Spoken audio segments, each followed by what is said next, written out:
Article का नाम है coefficient of mutual induction between two helical coils, यानी कि दो सोलेनॉइड्स के बीच में आप coefficient of mutual induction find out करेंगे। डालो heading, coefficient of mutual induction between two helical coils, और टू सोलेनॉइड्स भी बोल सकते हो।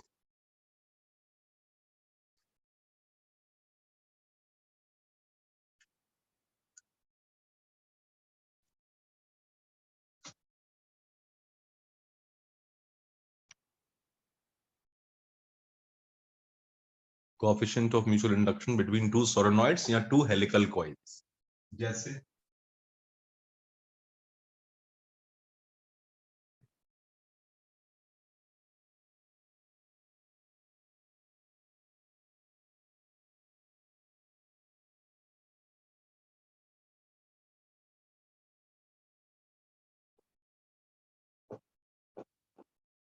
इसमें मैंने आपको दो कलर से दो कॉइल्स बना के दिखा दी। इसमें से एक कॉइल जो है वो प्राइमरी कॉइल है और एक कॉइल जो है वो उसके अंदर सेकेंडरी कॉइल है।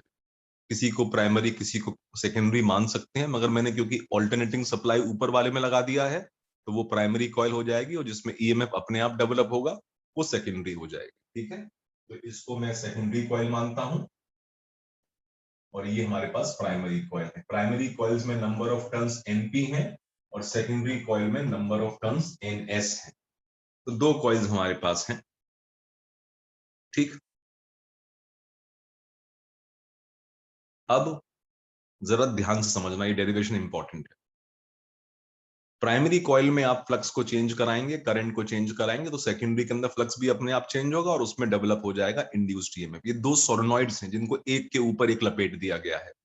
इनको बोलते हैं कोएक्सियल वाइंडिंग। कोएक्सियल वाइंडिंग, एक ही एक्सिस पर दो हेलिकल कॉइल बना दी हैं।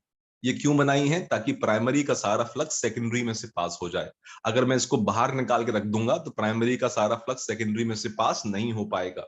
इसलिए हमने क्या किया है कि यहाँ पर प्राइमरी और सेकेंडरी को एक ही एक्सिस पर लपेट दिया है, ताकि जितना फ्लक्स प्राइमरी बनाए वो सेकेंडरी में से भी पास हो जाए, कोई वेस्टेज ना हो। क्या मेरी बात समझ में आती है? इसे बोलते हैं कोएक्सियल वाइंडिंग।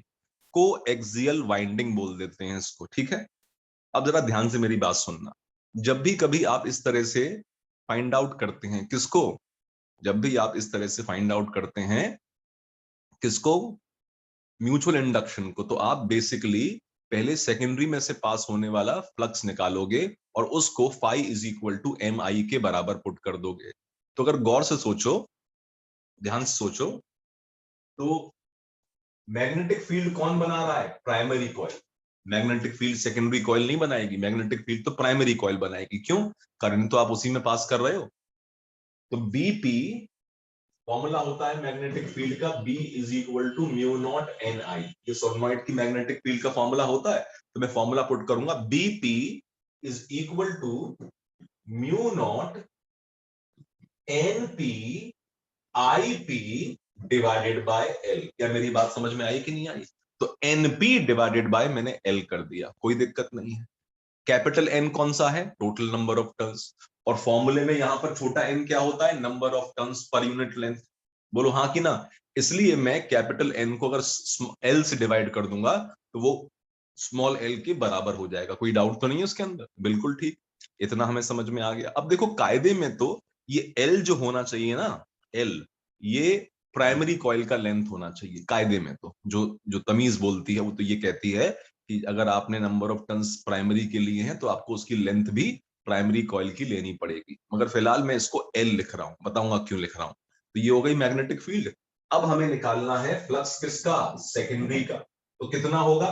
प्राइमरी की magnetic field, number of turns secondary के, और साथ में एरिया। अच्छा, एरिया की बात मैं कल आपको बता चुका हूं कि एरिया हमेशा छोटा वाला लेते हैं, इसलिए इसमें कोई डाउट आपको नहीं होना चाहिए। ठीक है, तो एरिया को मैंने ए लिख दिया। ठीक, अब इसकी वैल्यू पुट कर दो, तो सेकेंडरी का फ्लक्स हो जाएगा mu naught N P divided by L into I P into N S is equal to A. क्या मेरी बात समझ में आई? यही तो होगा, बिल्कुल ठीक है। अब क्या पुट करेंगे? Phi is equal to M I. Phi is equal to M I, तो हम लिख देंगे we know phi s is equal to MIP. Phi s is equal to MIP. Phi s is equal to MIP. बस अब value put करनी है, तो ये आ जाएगा MIP is equal to mu naught NP NS divided by L, mu naught NP NS divided by L into A into IP. इस IP से ये IP कट जाएगा और अल्टीमेटली जो हमारे पास बचेगा वो बचेगा M is equal to mu naught NP NS A divided by L। और ये आपके पास दोनों हेलिकल कॉइल्स के बीच का कोएफिशिएंट ऑफ म्यूचुअल इंडक्शन आ गया। क्या मेरी बात समझ में आ रही है? आ गया। अब पहले तो इसे आप नोट कर लो, उसके बाद मैं आपको एरिया तो मैं समझा चुका हूं कि एरिया हमेशा बेटा छोटी वाली कॉइल का लिया जाता है। इस एल के बारे में बात करते हैं, तो पहले आप इसे ऊपर से नीचे तक नोट कर लो जल्दी से।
चलो सही है, निकली आपने?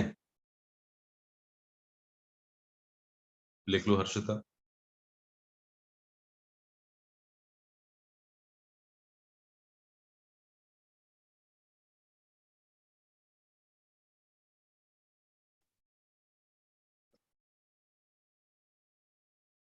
अब हो गया? ठीक, बहुत अच्छा। अब यहां पर एक लाइन नोट कर लो कि area is the smaller of the two and length is the larger of the two. Area is the smaller of the two and length is the larger of the two.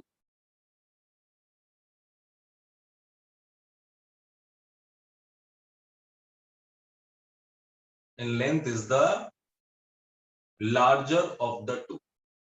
अब ऐसा क्यों, देखना समझना, ये थोड़ी interesting बात है। ऐसा इस वजह से बेटा कि अगर मान लो तुम्हारे पास ये प्राइमरी कॉइल है छोटी और सेकेंडरी कॉइल तुम्हारे पास ये लंबी है फॉर एग्जाम्पल, और प्राइमरी कॉइल का फ्लक्स निकल के अगर सेकेंडरी में जाना चाहता है तो उसको यहीं से एंटर करना पड़ेगा, बताओ, और यहीं से बाहर निकल के आएगा। ये प्राइमरी कॉइल है और ये सेकेंडरी कॉइल है। क्या मेरी बात समझ में आई? क्योंकि फ्लक्स हमेशा कहां से एंटर करेगा? एंड से। अरे बोलो हाँ कि ना। आप इसको इसके अंदर भी मान सकते हो, जैसे हमने डायग्राम में लिया, तो छोटी वाली कॉइल अंदर है और बड़ी वाली कॉइल बाहर है, तो फ्लक्स कहां से निकलेगा? एंड से। किसके एंड से? बड़ी वाली कॉइल के एंड से। बोलो हाँ कि ना।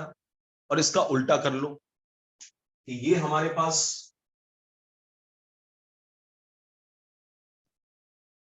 प्राइमरी कॉइल बड़ी है और सेकेंडरी कॉइल छोटी है। अब फिर इसको इसके अंदर मान लो, तब भी फ्लक्स कहां से एमिट करेगा? लंबी वाली कॉइल के हिसाब से। ये बिल्कुल वैसा है जैसे आपके पास दो पेंसिल्स हो, एक 5 इंच की पेंसिल हो और एक 10 इंच की पेंसिल हो। और आपको एक पेंसिल बॉक्स खरीदने को बोला जाए तो पेंसिल बॉक्स आपको 10 इंच वाले के बराबर लेना पड़ेगा। बोलो हाँ कि ना?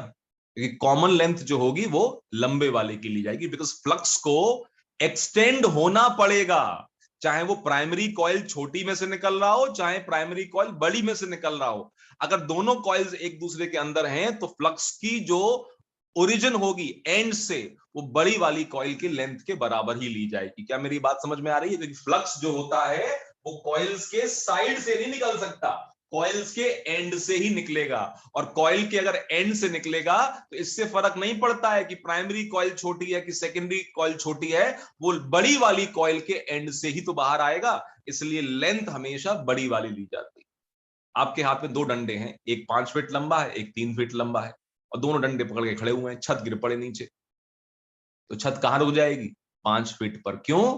5 फीट का डंडा ऊंचा है तो छत वहीं रुक जाएगी, 3 फीट पे बारी नहीं आएगी। क्यों? बिकॉज लेंथ हमेशा कॉमन लार्जर वाले की ली जाती है। अरे बोलो हाँ कि ना? और एरिया हमेशा कॉमन छोटे वाले का लिया जाता है। तो अगर एक कॉइल के अंदर दूसरी कॉइल है, इससे कोई फर्क नहीं पड़ता कि प्राइमरी कॉइल छोटी है कि सेकेंडरी कॉइल छोटी है, कॉइल में जो फ्लक्स एमिट होगा वो एंड से होगा, और एंटर करेगा वो भी एंड से करेगा। इसका मतलब फ्लक्स को कुल मिला के जो लेंथ ट्रेवल करनी पड़ेगी कॉइल के अंदर, वो बड़ी वाली कॉइल के बराबर करनी पड़ेगी। इसलिए इसमें लंबाई हमेशा बड़े वाले कॉइल की ली जाती है, छोटे वाले कॉइल की नहीं ली जाती। तो area is the smaller of the two and length is the larger of the two. इस बात का ध्यान रखना। क्या मेरी बात सबको समझ में आ गई? अरे बोलिए हाँ कि ना? अब एक सवाल पूछा जाए आपसे कि बताइए कॉफिशिएंट ऑफ म्यूचुअल इंडक्शन किन किन फैक्टर्स पे डिपेंड करता है? तो वो सारे फैक्टर्स जिस पर सेल्फ इंडक्शन डिपेंड करता था वो तो रहेंगे ही रहेंगे वैसे के वैसे, बस दो नई चीजें और आ जाएंगी। और वो दो नई चीजें होंगी हमारे पास। एक चीज होगी इन दोनों कॉइल्स के बीच का सेपरेशन, अगर बढ़ाते जाओगे तो प्राइमरी में से निकलने वाला फ्लक्स सेकेंडरी में कम पहुंचेगा। बोलो हाँ कि ना? और दोनों का डिस्टेंस अगर कम करते जाओगे तो प्राइमरी का निकलने वाला फ्लक्स सेकेंडरी में ज्यादा पहुंच जाएगा। तो इन कॉइल्स के बीच का सेपरेशन ज्यादा या कम होने से अमाउंट ऑफ फ्लक्स जो एक कॉइल से दूसरी कॉइल में ट्रांसफर होगा वो भी चेंज हो जाएगा। बोलिए हाँ कि ना? एक तो ये हो गया। और दूसरा होता है बेटा ओरिएंटेशन। अगर दो कॉइल्स ऐसी हैं और अगर मैं एक कॉइल को ऐसे घुमाना शुरू कर दूं और 90 डिग्री के एंगल पर कर दूं तो इसका निकलने वाला फ्लक्स इसके अंदर बिल्कुल भी पास नहीं होगा, तो कोएफिशिएंट ऑफ म्यूचुअल इंडक्शन कम हो जाएगा। तो जो फैक्टर्स सेल्फ इंडक्शन को इफेक्ट करते थे वो तो यहां भी होंगे, जैसे number of turns, area, length of the coil, nature of the medium present inside the core, सारे फैक्टर्स वही रहेंगे, मगर दो चीजें इसमें और ऐड हो जाएंगी। Their separation between the coils. अगर कॉइल एक के एक अंदर है तो मैक्सिमम होगा कोएफिशिएंट ऑफ म्यूचुअल इंडक्शन, और बाहर ले आके दूर करते जाओगे तो एम की वैल्यू कम होती जाएगी। बोलो हाँ कि ना? और अगर बाहर रखा हुआ है और अगर आप उसको इस एंगल से घुमाना शुरू कर दो तो 90 डिग्री का एंगल करने पर इसका बिल्कुल फ्लक्स इसमें पास नहीं होगा या इसका बिल्कुल फ्लक्स इसमें से पास नहीं होगा। इसलिए यहां पर रिलेटिव सेपरेशन और रिलेटिव ओरिएंटेशन दो चीजें और ऐड कर दी जाती हैं। तो लिखो साहब क्वेश्चन की फॉर्म में, right the factors on which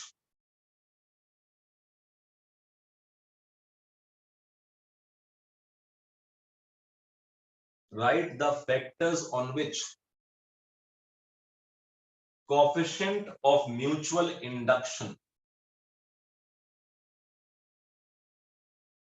write the factors on which coefficient of mutual induction between two coil depends. Coefficient of mutual induction between two coils depends.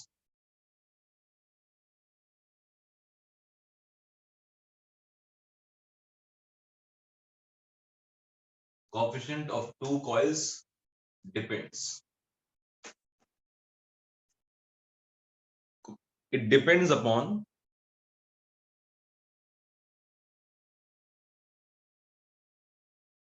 it depends upon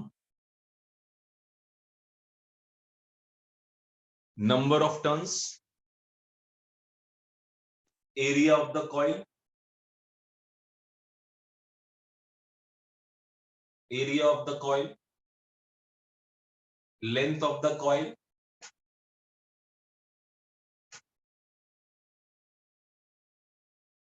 nature of the medium present inside the core of the coil,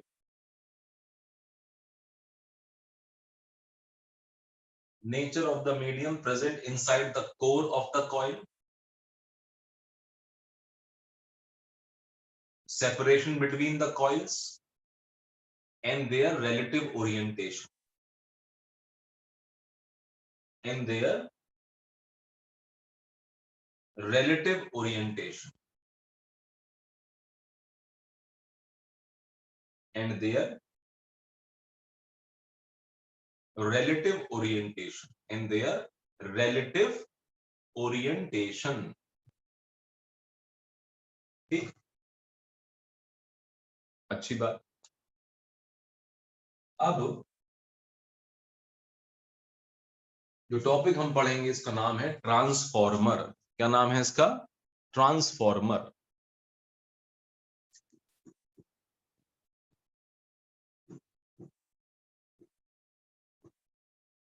transformer आज से 2 साल पहले, corona से पहले, तुम्हारे syllabus में transformer भी हुआ करता था और एम्पलीफायर भी हुआ करता था।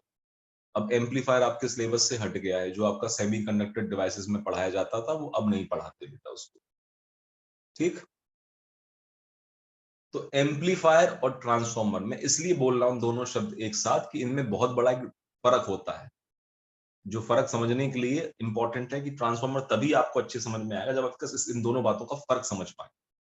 तो ट्रांसफॉर्मर क्या होता है? तो ट्रांसफॉर्मर बेसिकली वो है जो इलेक्ट्रिक पावर को ट्रांसफॉर्म करता है।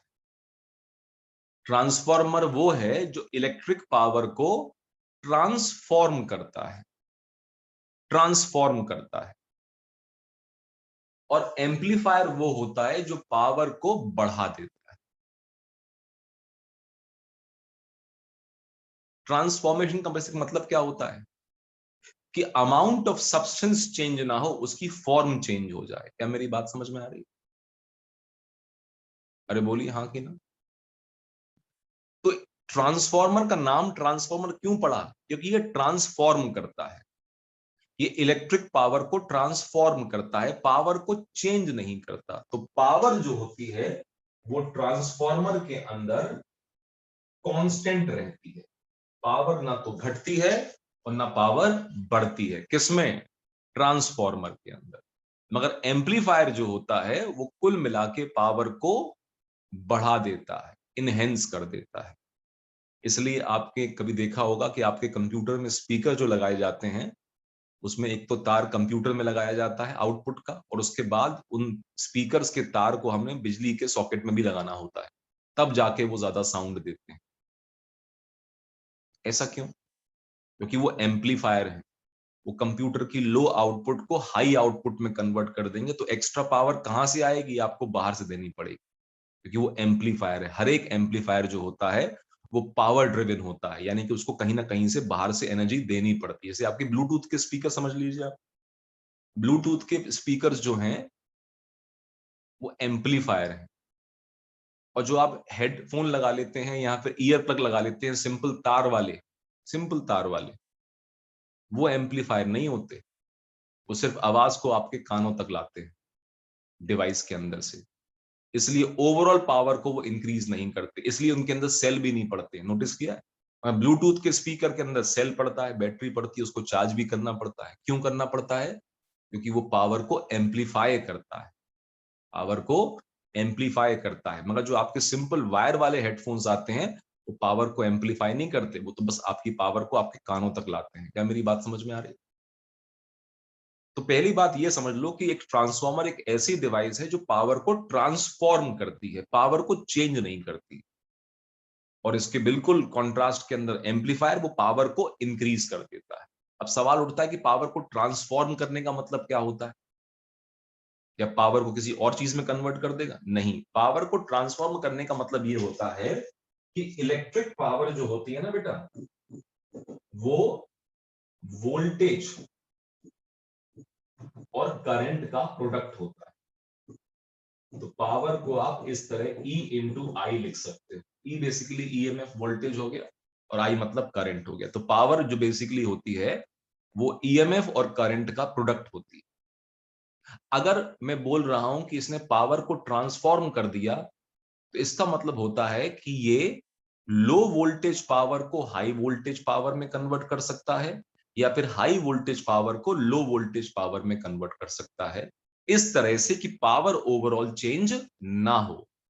तो अगर एक ट्रांसफॉर्मर इस पोटेंशियल को बढ़ाने वाला है तो वो करंट कम कर देगा, और इस वोल्टेज को कम करने वाला है तो वो करंट को बढ़ा देगा, ताकि ओवरऑल पावर में कोई बदलाव ना आए। ई आई जो है इसका प्रोडक्ट कांस्टेंट रहेगा। अगर ई बढ़वाओगे तो आई कम कर देगा, और ई कम करोगे तो आई अपने आप बढ़ जाएगा, ताकि इन दोनों का प्रोडक्ट जो है वो चेंज ना हो। और इसी को बोलते हैं ट्रांसफॉर्मेशन ऑफ पावर। इसी को बोलते हैं ट्रांसफॉर्मेशन ऑफ पावर। पावर वही है, मगर पावर की शक्ल बदल गई है। एक लो वोल्टेज पावर थी, उसे हाई वोल्टेज में कन्वर्ट कर दिया, और एक हाई वोल्टेज पावर थी, उसे लो वोल्टेज पावर में कन्वर्ट कर दिया। इस प्रकार की पावर ओवरऑल चेंज नहीं हुई है, बट करंट और वोल्टेज दोनों कम या ज्यादा हो गए हैं। क्या मेरी बात समझ में आ रही है कि नहीं आ रही? इसे बोलते हैं पावर का ट्रांसफॉर्मेशन, और ट्रांसफॉर्मर एग्जैक्टली यही काम करता है। अगर तुम गौर से सोचो तो आपके घर में जो इन्वर्टर होता है ना, इन्वर्टर, उसके अंदर भी ट्रांसफॉर्मर लगा हुआ है। सोचो 220 वोल्ट एसी हमारे घर में आती है, तो ट्रांसफार्मर उसको 12 वोल्ट में कन्वर्ट करता है, जिससे आपकी बैटरी चार्ज हो जाती है।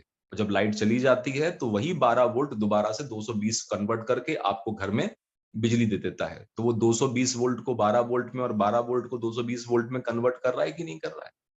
तो उसमें ट्रांसफॉर्म, उसमें बहुत सारी डिवाइसेस लगी होती है ना, इसमें इन्वर्टर में, मगर उसमें एक ट्रांसफॉर्मर भी होता है।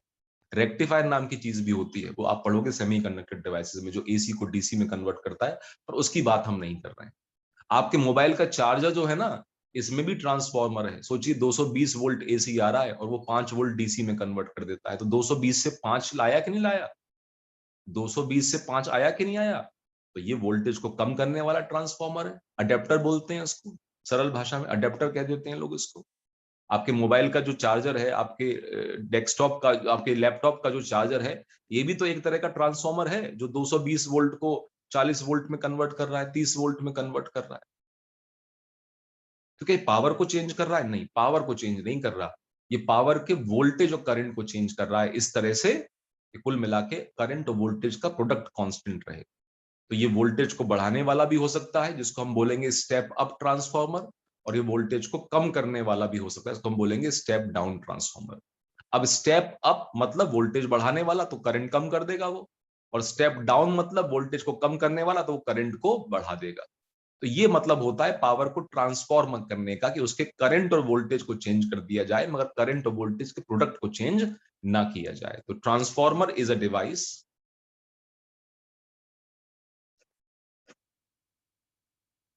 Transformer is a device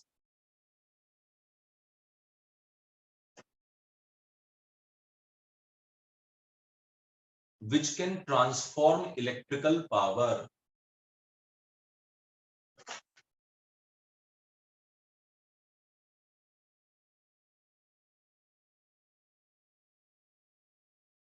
which can transform electrical power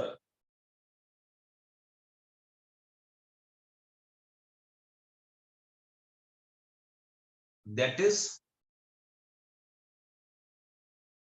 low voltage power to high voltage power and vice versa।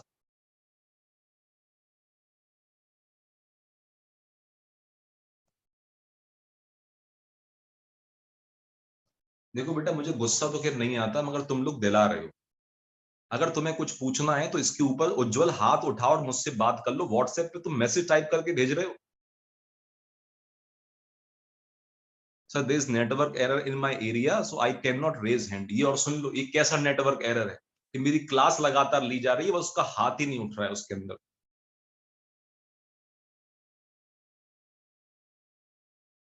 क्या चल रहा है दुनिया में।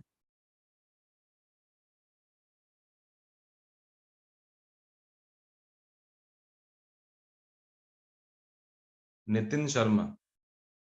पूछो क्या पूछ रहे हो बेटा। सर आपने लाइन बोली थी that is low voltage power to high voltage power, sir उसके आगे क्या बोला था सर आपने? वो तो बता रहा हूँ, उसके बाद में बच्चे की डांट लगाई थी। अब तुम भी थोड़ी डांट खा लो। तुम बेटा ऑफलाइन के स्टूडेंट हो, आज तुम्हारी टीवाईसी में क्लास थी ऑफलाइन और तुम उसके अंदर आए नहीं। सर मैं आगरा में नहीं था। कोई दिक्कत नहीं, अब तुम कल आओगे तो ऊपर से फेंको नीचे में, उठा के जीने में से। ध्यान रखना, तुम अगर ऊपर कल आ गए टीवाईसी में, तुम ऊपर से नीचे फेंकोगे। ना तुम आए ना तुम्हारा दोस्त आया, मजाक चल रहा है यहाँ पर।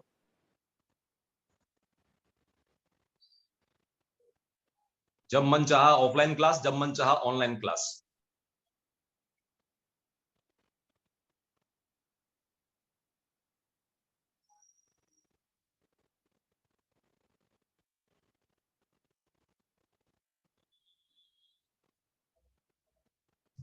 कुछ भी सोच के पढ़ा रहे हो, नौटंकी करना शुरू कर देते हो बस।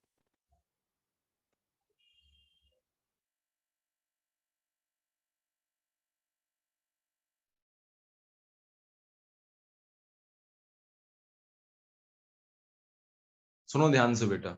विच can transform electrical power, it can convert low voltage power to high voltage power and vice versa. इसका मतलब क्या होता है, इसका उल्टा भी ठीक है, यानी कि लो वोल्टेज पावर को हाई वोल्टेज पावर में और हाई वोल्टेज पावर को लो वोल्टेज पावर में कन्वर्ट कर सकता है। कौन? ट्रांसफॉर्मर। क्या मेरी बात समझ में आती है?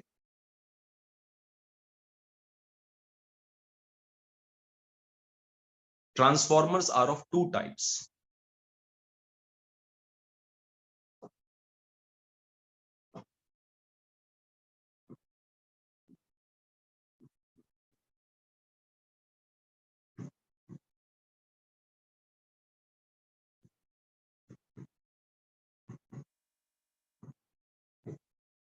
Transformer are of two types, दो प्रकार के transformer.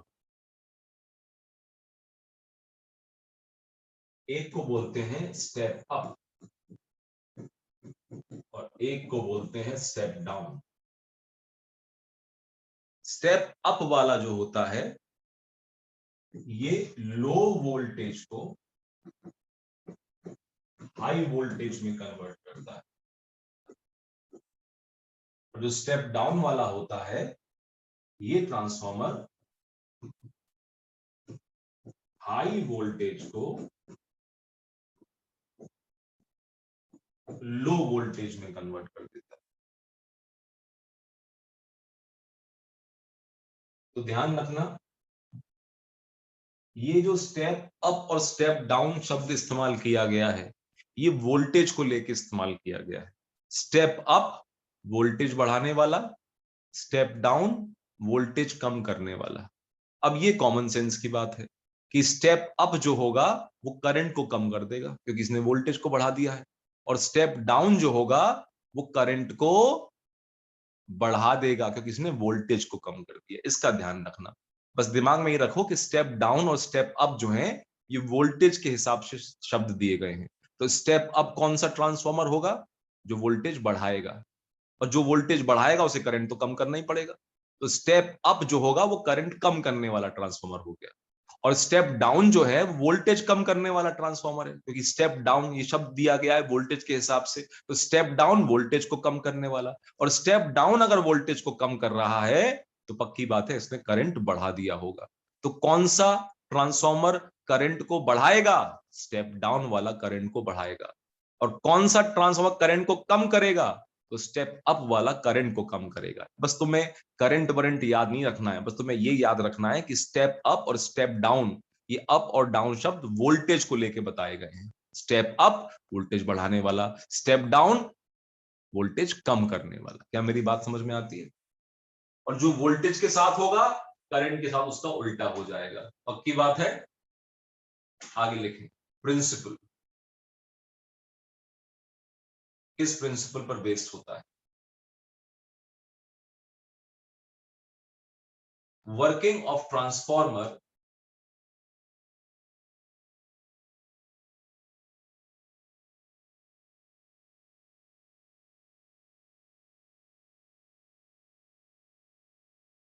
working of transformer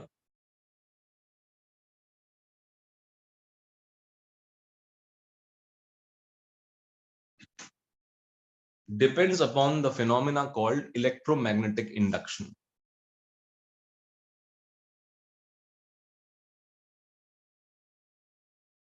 Working of the transformer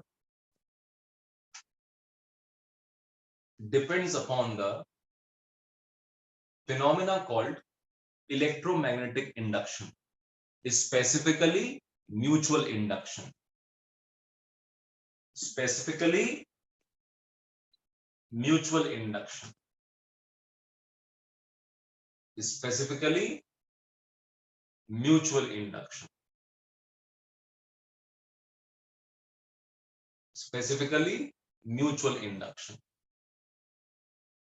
तो ट्रांसफॉर्मर की वर्किंग इलेक्ट्रोमैग्नेटिक इंडक्शन पर बेस्ड है और स्पेशली म्यूचुअल इंडक्शन पर बेस्ड है, ठीक है। अब लिखो इसका कंस्ट्रक्शन।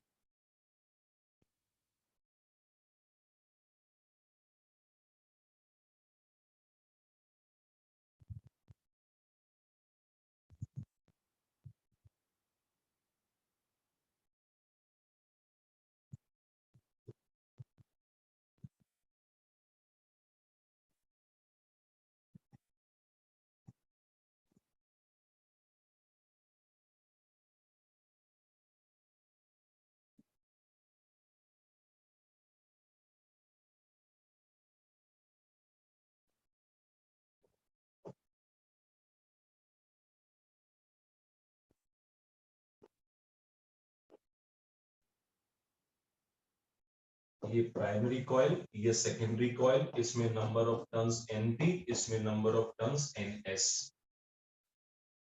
ये तुम्हें जो यहां पर दिखाई दे रहा है इसको बोलते हैं लैमिनेटेड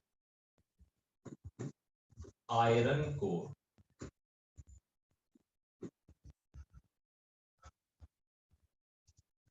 इसमें EMF EP लगाओगे और इसमें EMF ES मिलेगा। ये इनपुट है और ये आउटपुट है। इसको बिल्कुल अच्छे से बनाओ।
हो गया बेटा?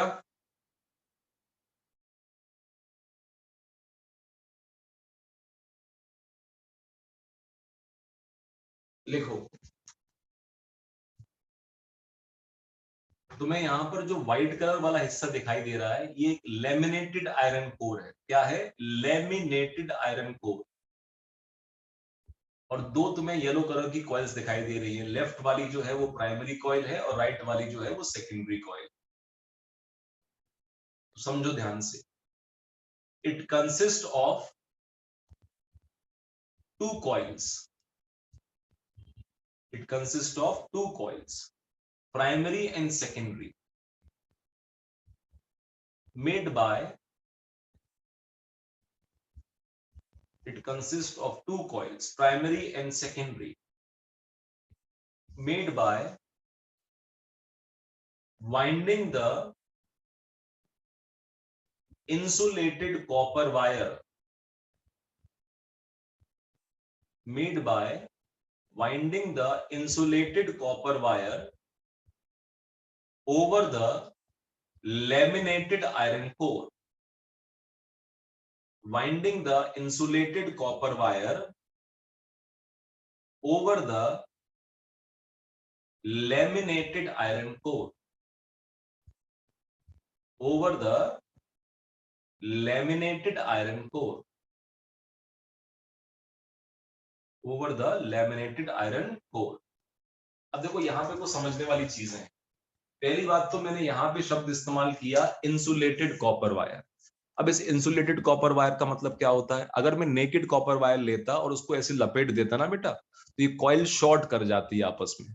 इसलिए कॉपर के तार को लेके उस पर पहले मैंने इंसुलेटिंग कोटिंग लगा दी है और उसके बाद उसकी कॉइल को वाइंड किया है। क्या मेरी बात समझ में आ रही है? ताकि करंट को घूम के ही जाना पड़े।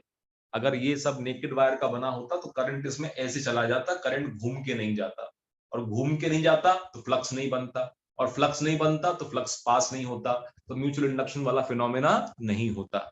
इसलिए इंसुलेटेड कॉपर वायर इस्तेमाल किया गया है।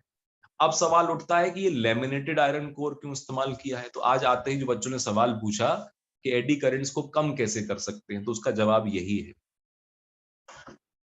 अब अगर मैं इस प्राइमरी कॉइल और सेकेंडरी कॉइल को अलग अलग रख देता, इस प्राइमरी कॉइल को सेकेंडरी कॉइल को अगर अलग अलग रख देता, तो प्राइमरी से निकलने वाला सारा फ्लक्स सेकेंडरी में नहीं पहुंच पाता, कुछ ना कुछ वेस्ट जरूर होता। बिल्कुल सही बात, क्योंकि प्राइमरी कॉइल अलग रखी है, सेकेंडरी कॉइल अलग रखी है, तो प्राइमरी से निकलने वाला सारा फ्लक्स सेकेंडरी में से पास नहीं हो पाएगा। ये बात बिल्कुल ठीक। हालांकि जो डिजाइन तुम्हारे सामने दिख रहा है ये बहुत पुराने ट्रांसफॉर्मर का डिजाइन है। आजकल ऐसे ट्रांसफॉर्मर नहीं बनाए जाते, आजकल बनाए जाते हैं टोरॉइडल ट्रांसफॉर्मर। आपने घर के अंदर स्टेबलाइजर देखा होगा, पतला वाला छोटा सा, वो टोरॉइडल दीवार पे लगे रहते हैं, तो टोरॉइडल ट्रांसफॉर्मर होते हैं, उसके अंदर फ्लक्स की लीकेज सबसे कम होती है। मगर ये फिलहाल तुम्हारे सिलेबस में यही है। तो यहां पर प्राइमरी और सेकेंडरी कॉइल को अगर अलग अलग रख दिया होता तो प्राइमरी से निकलने वाला सारा फ्लक्स सेकेंडरी में से पास नहीं हो पाता, तो बेकार में मैग्नेटिक एनर्जी की वेस्टेज हो जाती। इसलिए क्या किया गया कि एक हमें सॉफ्ट आयरन का कोर चाहिए, सॉफ्ट आयरन का कोर। अब सॉफ्ट आयरन क्या होता है? सॉफ्ट आयरन एक फेरोमैग्नेटिक सब्सटेंस होता है, और उसकी खूबी ये होती है कि वो मैग्नेटिक फील्ड लाइंस को अपने अंदर अट्रैक्ट करता है बिकॉज ऑफ हायर परमिबिलिटी। तो उससे क्या होता है कि अगर मैंने प्राइमरी कॉइल को इस सॉफ्ट आयरन कोर पे लपेट दिया, तो प्राइमरी से निकलने वाला फ्लक्स इस कोर में ही घूमता रहेगा इस तरह से बाहर। और इसी पर मैंने क्या लपेट दिया है? सेकेंडरी को। तो प्राइमरी का सारा फ्लक्स इस कोर में होता हुआ सेकेंडरी में से अपने आप पास हो जाएगा। इसलिए मुझे सॉफ्ट आयरन का कोर चाहिए था। तो मैंने सॉलिड कोर क्यों नहीं लिया? सॉलिड कोर मैंने इस वजह से नहीं लिया क्योंकि इस ट्रांसफॉर्मर के अंदर मैं ऑल्टरनेटिंग सप्लाई लगाऊंगा, जो करंट लगातार चेंज होता है ऐसा करंट में लगाने वाला हूं। ऐसा करंट लगाऊंगा तो लगातार यहां पर मैग्नेटिक फ्लक्स चेंज होगा, करंट चेंज होगा। तो इस कोर के अंदर एडी करंट्स बन के हीट की फॉर्म में बहुत सारी एनर्जी वेस्ट ना हो जाए, इसलिए मैंने ठोस सॉलिड कोर ना लेके लेमिनेटेड आयरन कोर लिया है। अब लेमिनेटेड आयरन कोर क्या होता है? बिल्कुल ऐसा, जैसे एक डंडा ले लो, सिंगल डंडा, और एक ले लो सीको वाली झाड़ू जिसमें डंडियां होती हैं। सोचो, उस झाड़ू के अंदर एक एक जो स्टिक है वो अलग अलग है, और डंडा सिर्फ सिंगल एक ही है। मगर झाड़ू को कस के अगर बांध लिया जाए रस्सी से और उससे मार लगाई जाए तो डंडे के बराबर चोट आएगी। बोलो हाँ कि ना? फर्क क्या है कि डंडा सिर्फ अकेला है, एक पीस का है, सॉलिड है, और झाड़ू जो है उसमें हर एक डंडी कैसी है? अलग अलग। ऐसा यहां पर क्यों किया कि मुझे सॉफ्ट आयरन तो चाहिए चाहिए था, ये तो बात पक्की है, क्योंकि मुझे फ्लक्स को वेस्ट नहीं करना है। प्राइमरी जितना फ्लक्स बनाए उतना मुझे सेकेंडरी में से पास करवा के दिखवाना है, इसलिए मुझे कोर तो चाहिए चाहिए। अब कोर भी चाहिए सॉलिड मुझे, तो सॉलिड नहीं, कोर मुझे चाहिए अच्छा खासा। तो अगर मैं सॉलिड एक ही पीस का कोर ले लेता तो बहुत सारी एनर्जी उसमें हीट की फॉर्म में वेस्ट हो जाती, तो खराब चली जाती। तो मैंने क्या किया कि पतले पतले मैंने इस तरह से स्क्वेरिश, थोड़े से थिक स्क्वेरिश मैंने सॉफ्ट आयरन के पीसेस लिए। उसके ऊपर मैंने वार्निश कर दिया, पेंट कर दिया, फिर दूसरा उसके ऊपर रख दिया, फिर वार्निश का कोट कर दिया, फिर दूसरा उस पर रख दिया, फिर वार्निश का कोट कर दिया, फिर रखा। इससे क्या हुआ कि मेरे पास सॉफ्ट आयरन तो उतनी ही क्वांटिटी में आ गया, मगर उसकी हर एक लेयर एक दूसरे से सेपरेटेड है। बोलो हाँ कि ना? इसलिए अमाउंट ऑफ सॉफ्ट आयरन भी किलोग्राम के हिसाब से उतना हो गया, और मगर एक लेयर का दूसरी लेयर के साथ कोई भी इलेक्ट्रिकल कांटेक्ट नहीं है, तो अब इसके अंदर एडी करंट्स जो होंगे वो बहुत कम बनेंगे, और इसको हम बोलते हैं लेमिनेटेड आयरन कोर। क्या बोलते हैं? Laminated iron core. इससे हमारा मैग्नेटिक फ्लक्स भी लीकेज कम से कम होगा, और इसके अंदर एडी करंट्स भी कम से कम बनेंगे। एडी करंट्स नाम की अगर कोई चीज होती ही नहीं तो यहां मैंने सॉलिड कोर ही लिया होता, लेमिनेटेड आयरन कोर लेने की कोई वजह नहीं थी। It is made by winding coils over a laminated iron core. लिख लिया आपने? It is made by winding the क्या? Coils over a laminated iron core. ठीक?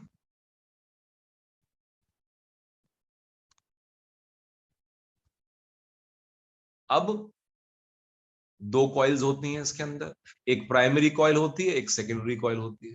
तो प्राइमरी कॉइल में इनपुट दिया जाता है और सेकेंडरी कॉइल में हमको आउटपुट मिलता है। अब ध्यान रखना कि नंबर ऑफ टर्न्स जो कॉइल के होंगे ये इस हिसाब से तय किए जाते हैं कि ये ट्रांसफॉर्मर आपको बनाना कैसे वाला है। आपको स्टेप अप बनाना है, वोल्टेज बढ़ाने वाला बनाना है, या स्टेप डाउन बनाना है, वोल्टेज कम करने वाला बनाना है। तो लिखो, number of turns in the coil depends upon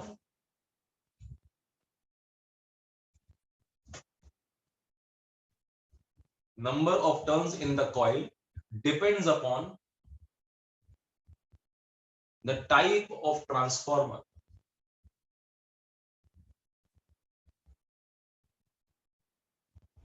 depends upon the type of transformer. For example, if the transformer is step up, for example, if the transformer is step up, तो इसमें number of ton secondary में ज्यादा होंगे primary के मुकाबले, और अगर transformer step down हुआ तो इसमें सेकेंडरी में नंबर ऑफ टन्स प्राइमरी से कम हो जाएंगे। बड़े कॉमन सेंस की बात है। देखो बेटा, जो इंड्यूस्ड ईएमएफ डेवलप होता है वो फ्लक्स के प्रोपोर्शन होता है, फ्लक्स के चेंज के प्रोपोर्शन होता है, और फ्लक्स जो होता है वो एरिया के और नंबर ऑफ टर्न्स के प्रोपोर्शन होता है। तो अगर मान लो इस कॉइल के अंदर 10 नंबर ऑफ टर्न्स हैं और इस कॉइल के अंदर 100 नंबर ऑफ टर्न्स हैं, तो जितना फ्लक्स ये बनाएगी उसका 100 गुना इसमें से पास होगा, क्योंकि यहां पर 10 टाइम्स द नंबर है। बोलो हाँ कि ना? तो इसका फ्लक्स जितना बनेगा उससे 10 गुना फ्लक्स ज्यादा यहां पास होगा। तो जितना वोल्टेज तुम यहां पर लगाओगे उससे 10 गुना वोल्टेज यहां पर ज्यादा बनेगा, क्योंकि इसमें नंबर ऑफ टर्न्स इसके मुकाबले 10 गुना है। अरे बोलो हाँ कि ना? इसने फ्लक्स 5 बनाया, 5 फ्लक्स उसमें पहुंच गया, मगर यहां पे नंबर ऑफ टर्न्स 10 गुना है, तो अब हर एक लूप में से 10 गुना फ्लक्स ज्यादा पास होगा, तो इसमें फ्लक्स 5 होगा, तो इसमें फ्लक्स 10 हो जाएगा। तो अगर ये 5 फ्लक्स 1 वोल्ट से बना है तो यहां पर 10 फ्लक्स जो होगा वो 10 वोल्ट बना देगा, तो 1 वोल्ट का 10 वोल्ट में कन्वर्ट हो जाएगा। तो वोल्टेज बढ़ाने वाला ट्रांसफॉर्मर होगा तो सेकेंडरी में नंबर ऑफ टर्न ज्यादा होंगे।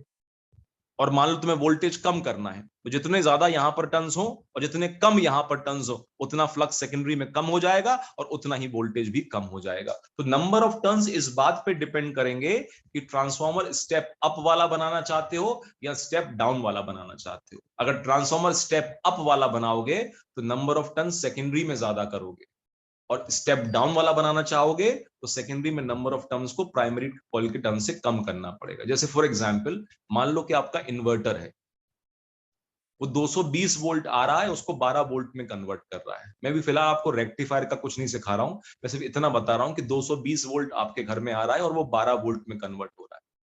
तो सोचो 20 गुना कम हो गया बेटा। तो जो ट्रांसफॉर्मर लगा हुआ है ना वो स्टेप डाउन है। कैसा है? स्टेप डाउन, वोल्टेज को कम कर रहा है, 220 वोल्ट को 12 वोल्ट में कन्वर्ट कर रहा है। और एक बात और समझने वाली है कि उसके जो प्राइमरी में नंबर ऑफ टर्न्स होंगे वो 20 गुना ज्यादा होंगे एज कंपेयर टू सेकेंडरी के मुकाबले, या सेकेंडरी में 20 गुना कम होंगे। तभी तो बेटा 220 वोल्ट का 12 वोल्ट में कन्वर्ट हुआ कि नहीं हुआ?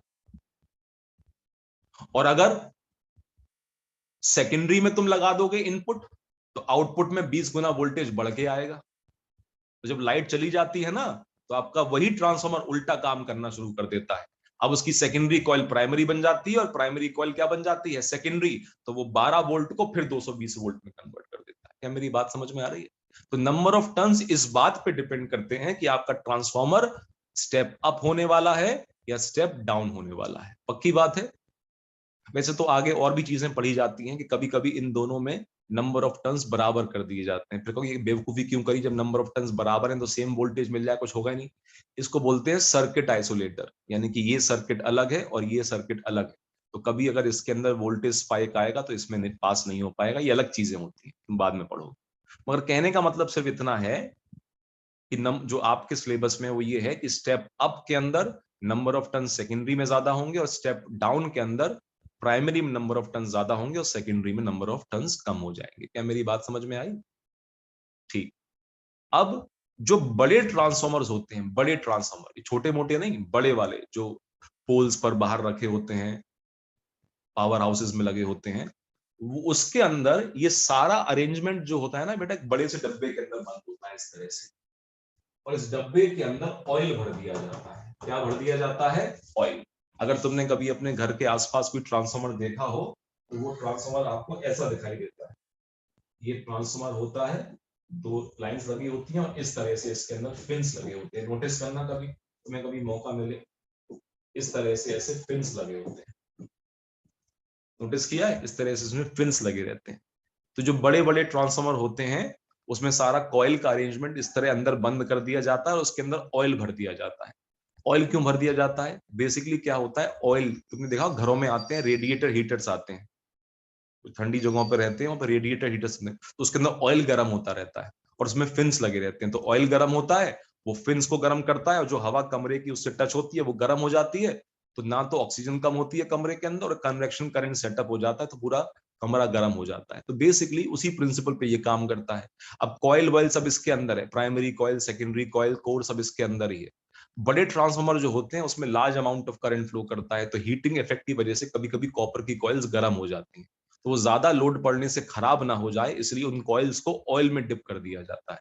तो ऑयल जो होता है वो एनर्जी को एब्जॉर्ब कर लेता है, हीट को एब्जॉर्ब कर लेता है, और उस हीट को वो इन फिन्स के थ्रू हवा चलती रहती है तो वो ऑयल ठंडा भी होता रहता है। तो एक तरह से हीट सिंक का काम करता है, हीट सिंक का। इलेक्ट्रॉनिक्स और इलेक्ट्रिकल में हीट सिंक कहा जाता है ऐसी डिवाइस को जो सिस्टम की हीट को एब्जॉर्ब करके उसको ठंडा रखती है, हीट सिंक कहा जाता है। क्या मेरी बात समझ में आती है? तो लिख लो, in large transformers,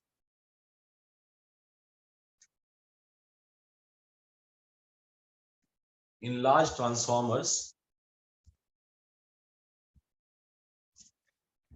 coils are immersed in oil. Coils are immersed in oil. Coils are immersed in oil, which absorbs the heat from the coils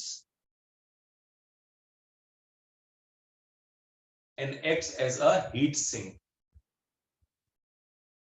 And acts as a heat sink. And acts as a heat sink. क्या मेरी बात समझ में आई? And acts as a heat sink. ये इसका construction पूरा हो गया बेटा, ठीक है। अभी तक इसमें किसी को कोई डाउट हो बेटा मुझसे पूछ लो।